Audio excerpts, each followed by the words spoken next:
So, happy Adult Sex Ed Month. If you're new to the channel, then I'm just going to give you a quick fill in. June is Adult Sex Ed Month, and the thing I'm doing for it is answering your questions each month. So, I'm doing a video recording each month and also a blog post on my alternative sex blog, kinkopedia.wordpress.com.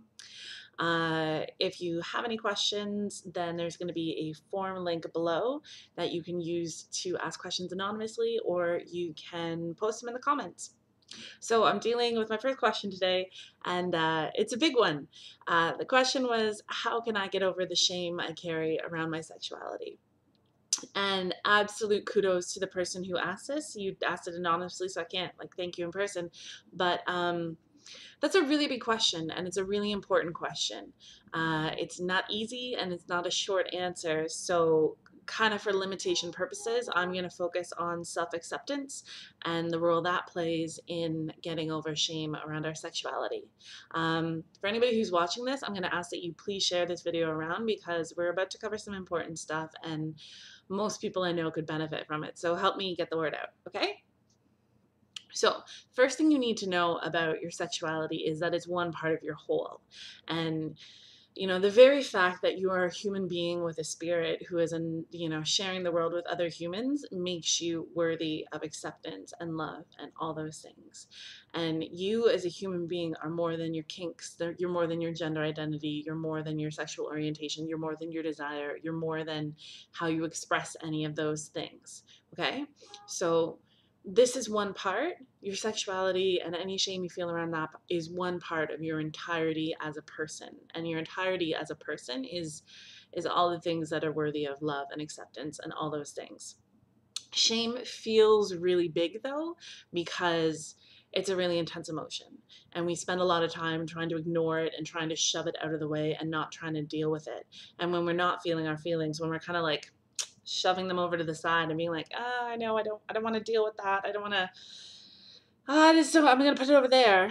It starts to eat us up, and it starts to be a really big thing because we can't talk about it. We can't process it. We can't share it. It's a secret that weighs on us.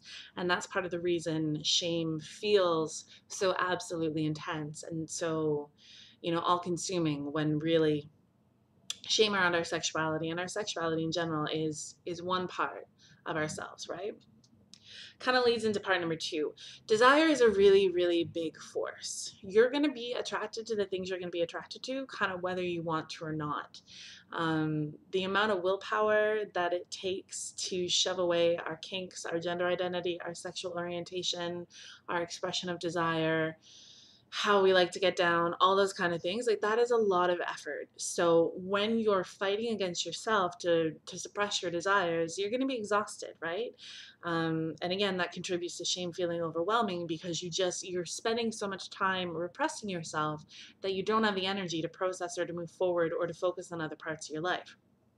So I want you to practice saying that it's okay that you have your desires. Like actually, if you can look in the mirror, because that's great. But if you can't, just like take a minute, take a really deep breath in and out and say, it is okay that I want to wear women's lingerie. It is okay that I feel turned on when I look at pictures of people playing with food. It is okay that I desire someone to tell me what to do in the bedroom or outside of the bedroom. It's okay that I desire a different gender identity that I was born with. It's okay that I feel attracted to the same sex. Like, fill in your blank, but spend some time actually just naming your desire out loud to yourself alone and sit with that and see what kind of feelings comes up around it. And you don't have to do anything about it, okay? So accepting yourself where you're at means accepting yourself where you're at today.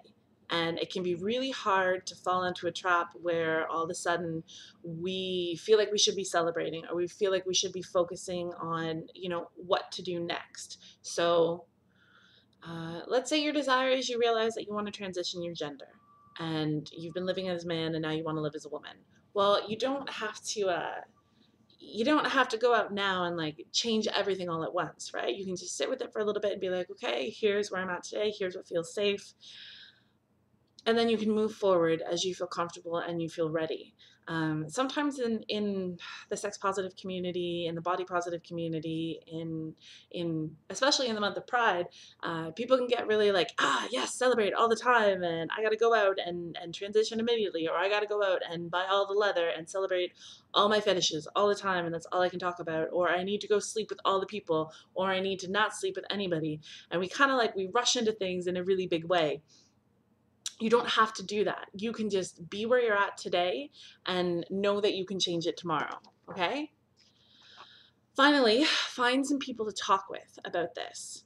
Whether that's actually working with someone on a professional level, someone like myself who's a sexuality empowerment coach, or other professionals, other counselors, therapists, depending on what religious tradition you follow, a chaplain or a pastor might be someone that can be an ally for you.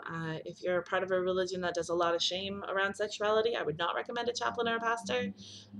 But you know, the Unitarian Universalists, the Quakers, they often tend to be very down with stuff. So they might be a resource for you. If you're struggling with desires around BDSM and kink, then check out FetLife.com. It's a great resource where you will connect with people who have fetishes and kinks for absolutely everything under the sun. So you will know that you are not alone. If you find that you're struggling with gender, then do a Google search for gender support groups in your city or in your state so that you can find other people to talk to. Talking about the things that we feel shame they're what take the power away from the word, right? It's no longer a big secret. It's not the unnameable. It's not the unspeakable. But by actually naming our desires out loud, and finding other people to talk to about them, it's a way to take the power away from the shame. And also, it shows us that acceptance can be found. When we reach out to someone and say, like, here's my dark secret, and someone else says, oh, that's so okay. Like, it's not even a big deal. You are welcome here. We either like you because of your big dark secret, or we like you regardless of your big dark secret. It's not that big a deal. And if you're really worried about stuff, if you're really nervous, check out Google Chrome. It has hidden browsing, so it won't keep track of the websites you go to if you're looking up, stuff around gender and you're not ready to come out to anyone yet. Google Chrome and Internet Explorer, the new one, like 8, 9, 10, I don't know. But they have ways of doing browsing where it won't even record your history. It won't record the websites you've gone to, so you don't have to worry about anyone else finding out. So again, absolute kudos to you for asking this question. It is a big question, and I hope that you found something of value here, and I hope that you'll share it around with other people, because shame is a big thing that so many people struggle with, and it's unfortunate that we feel trapped by it. So good on you for trying to find ways to get over that so you can, create the life you want for yourself and create the sexuality you want for yourself and get what you want. Talk to you guys next week.